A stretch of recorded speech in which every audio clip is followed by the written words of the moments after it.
Welcome back. We're home stretch now. We've been talking to Dr. Prt3, UNIDO's country representative in Nigeria, and John Isemede, the Director General of Nigerian Association of Chambers of Commerce, Industry, Mines and Agriculture. We have been looking at Africa Industrialization Day, a day set aside by UNIDO to look at how well the continent has been able to move forward in terms of industrialization. Thank you for still being a part of the program. Okay.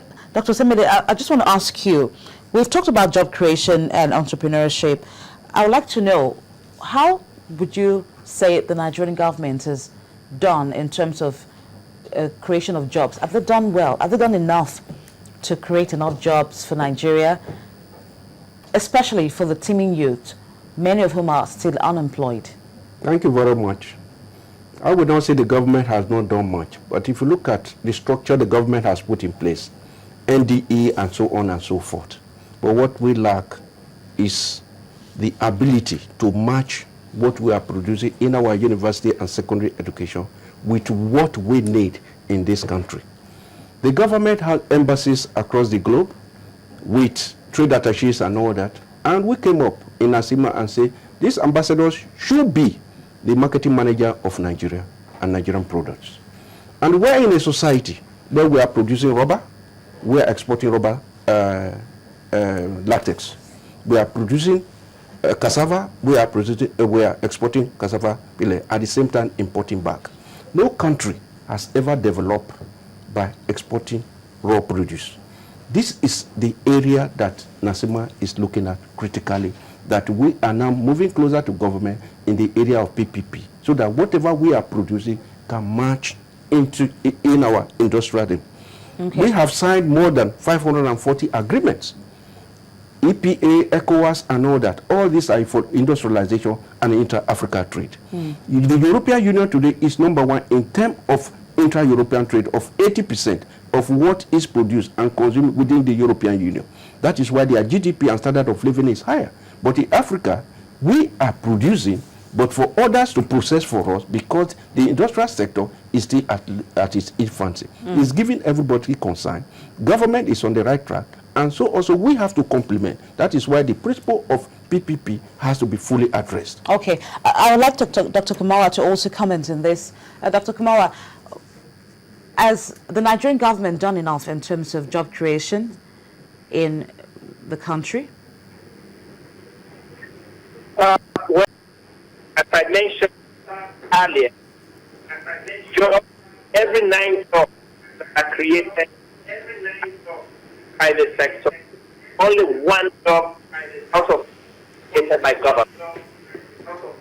So in terms of an evaluation, what government is doing in terms of creating jobs, I would concur that investment infrastructure is a way of supporting jobs to be created in the country.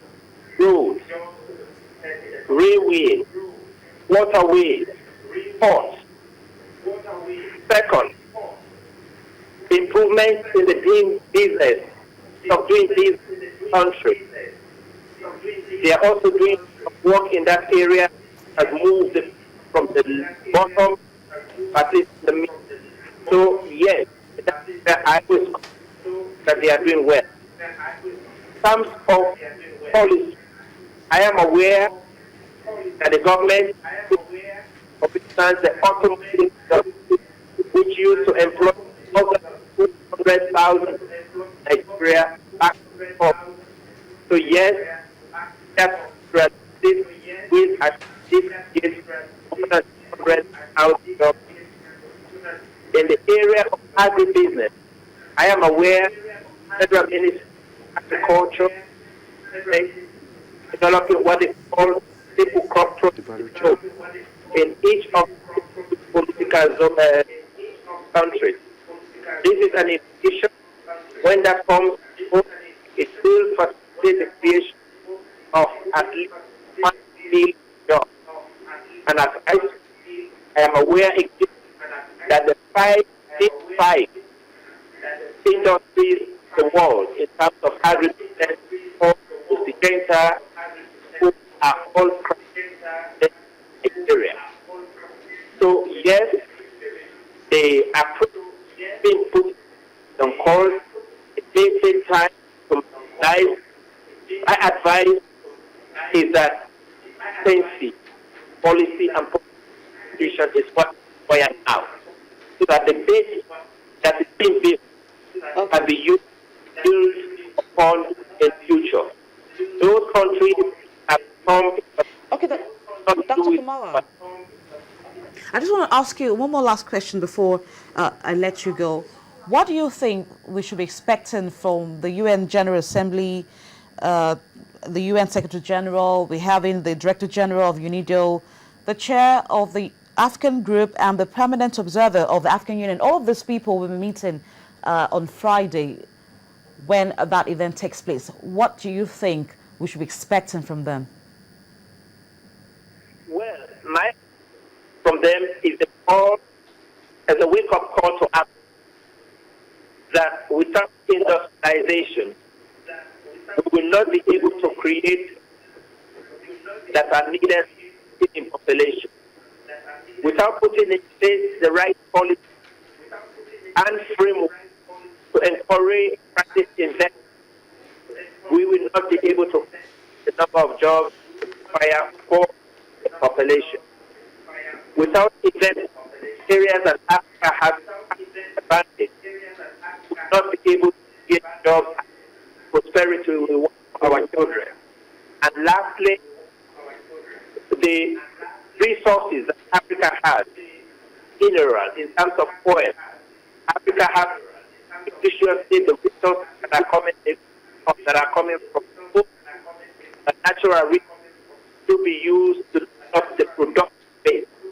Without that, Africa will remain poor and begging. So we need the resources we have, invest in production, as well as to build the infrastructure and build the human capacity required for Africa.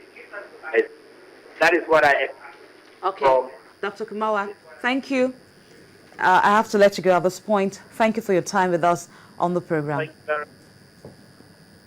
Okay, we've been talking to Dr. Prt3 Kumawa, UNIDO's country's representative in Nigeria, and Dr. John Isemede is the Director General, Nigerian Association of Chambers of Commerce, Industry, Mines and Agriculture. Thank you very much for coming on the program. We do appreciate your time with us on the show. And that's what we'll call it a day on today's edition of Business Morning. We'll keep track on the development from the National Assembly, where there are feelers that President Goodluck Jonathan may not present the 2014 budget today. We'll keep you up to speed about that development. We appreciate your time with us once again. Thank you for watching. I am Bolaji Akinwale.